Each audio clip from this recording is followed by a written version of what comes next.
Do you expect me to talk? No, Mr. Bond. I expect you to die.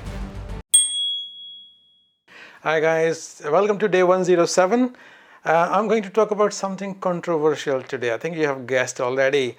Um, so, when I was growing up, we used to get James Bond movies in India, and James Bond movies were always very entertaining. They go on three G's, so the girls, gadgets, and guns, and loved all three of them. So we used to get the movie slightly behind the times, and my favorite movie because of that was License to Kill. And License to Kill has Timothy Dalton as James Bond, and he used to be my favorite Bond because of that. And one time I remember we went to get a VHS tape. Yeah, we used to have VHS those days, from the video library to watch the movies. And the guy at the counter, he asked me like, "Oh, who's your favorite James Bond?" And I was like, "Timothy Dalton." He said, "Timothy Dalton is not a James Bond. He's never played James Bond. Nobody's called Timothy Dalton has ever been in James Bond."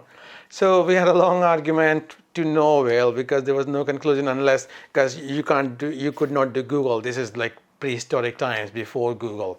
But Timothy Dalton was my favorite Bond for a long time, and then later on we started getting the movies as they were being released, so we could watch them fresh with the rest of the world. And then Pierce Brosnan became the Bond, and Pierce Brosnan was, and always will be the best Bond. And I will explain to you why. When I went to Scotland last year, and then again a couple of times, they always say Sean Connery is the best James Bond. And I can understand that. If Ranbir Kapoor played James Bond, Indians would say like Ranbir Kapoor is the James Bond. So no surprise there. But still, lots of people say that Sean Connery is the best Bond because he was, I think, the first Bond, and he's a great actor. So yeah, it's understandable.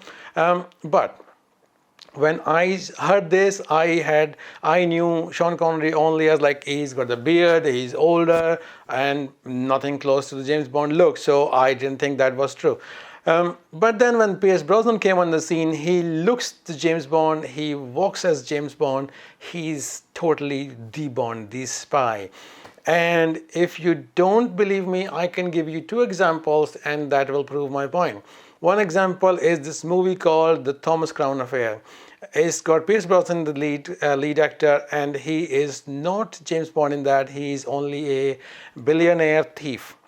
And if you watch that movie carefully, you watch his scenes, you watch his body language, you will see he doesn't need to be James Bond to be Bond. He is Bond personified.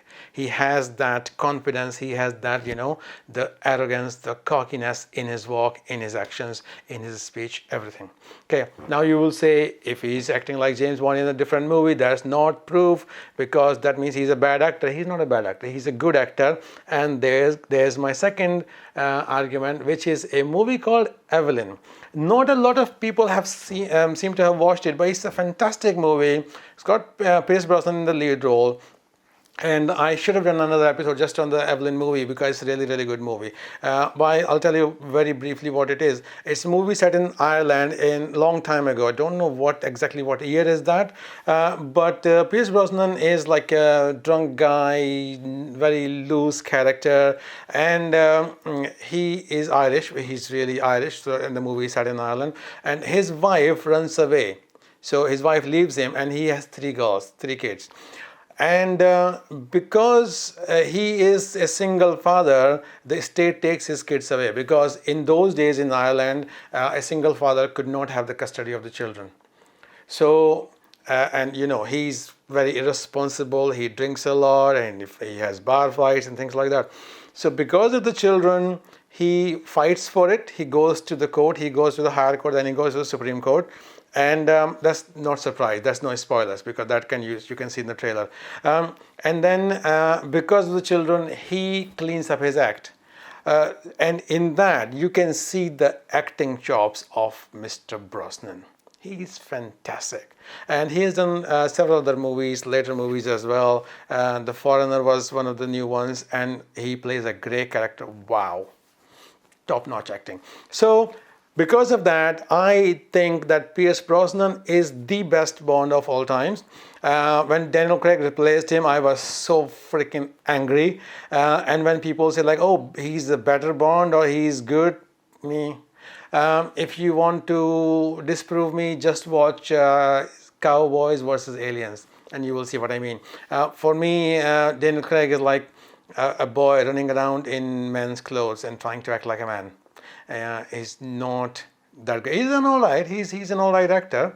And the good thing is that even though it's Craig, the movies are getting better, the storylines are getting better, and movies are getting more mature. The Bond's character is getting more mature, so it's still worth watching. I still watch. I have watched all the movies with Daniel Craig in them as well.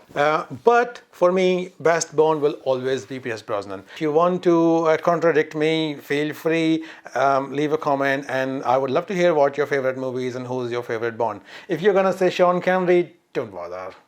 I've heard that already. But if you have any other James Bond, Roger Moore, Timothy Dalton, quite a few, David Niven, not so much. But that was a spoof movie, not a real movie. Yep, that controversial topic is my topic for today. Thank you very much for watching, and meet me here tomorrow.